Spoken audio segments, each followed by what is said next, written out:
Okay, question number 4, continuing with the first video.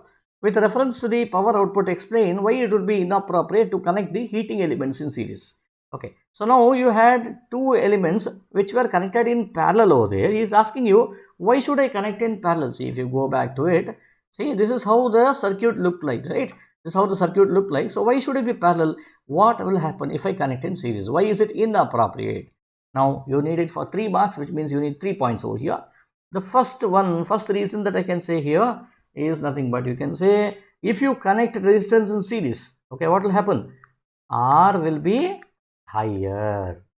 The total resistance will be higher. This is the first reason I can give. Then what could be the second reason?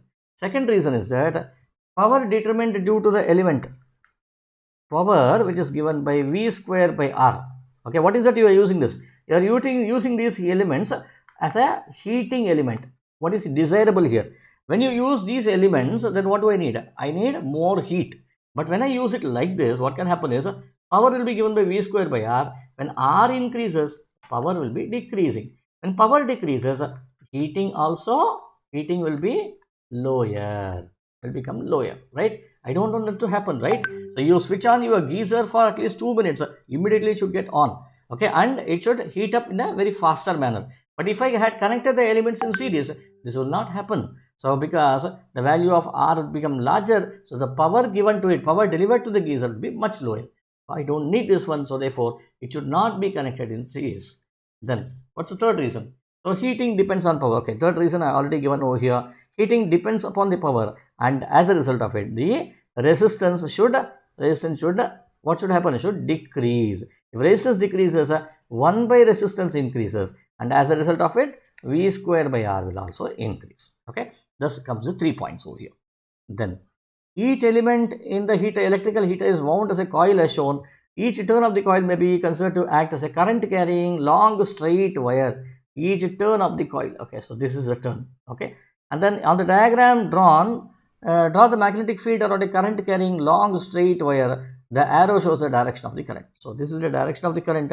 How does what is the what you call the magnetic field? You see, use your Fleming's right hand rule. So when you use your right hand rule, Maxwell's corkscrew rule, so this is my current carrying conductor, and these are my fingers over here, right? The fingers are like this over here, which means what? The current is now going like this over here, right? If you look from the top, it looks like this, which means it is showing you a clockwise direction.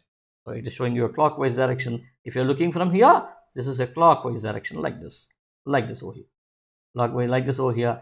Now it says that this is for 3 marks. What is it you expect in case of a 3 mark? The first one is the concentric circles. Okay, so the distance between every circle, there should be a concentric circles. Okay, and then second one is the arrow showing, okay, what is the direction of the current. There should be at least 3 concentric circles I should show. And secondly, you should also show the correct direction.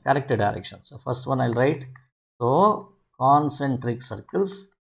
The second one I say at least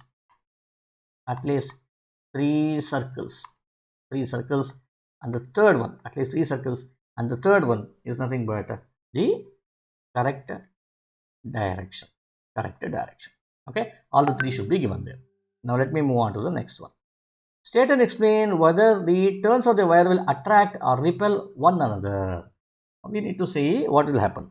Now how was the turns of the wire was like this, right? If you go back to this, I can show you. See, this is how it is, right? The current is going to be like this over here. See, the current went like this, it went like this, and it kept on moving like this over here.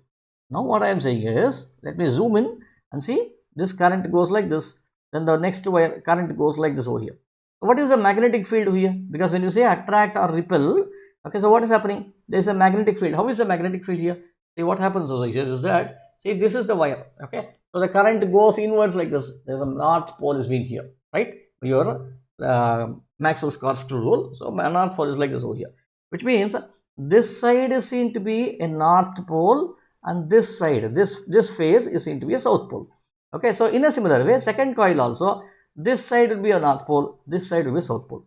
Now what will happen as a result of it?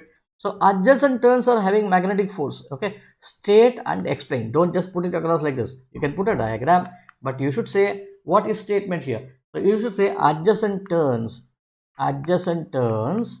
Okay, create a magnetic field. Create a magnetic field. First one.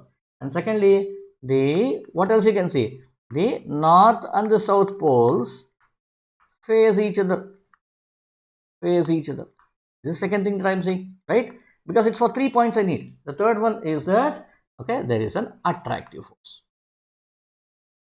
Attractive force. So all the 3 points should be clearly mentioned. Okay. Now let us move on to the next one. How much do I have? We have finished it within that time. Wow. Okay. Let us move on to the next problem.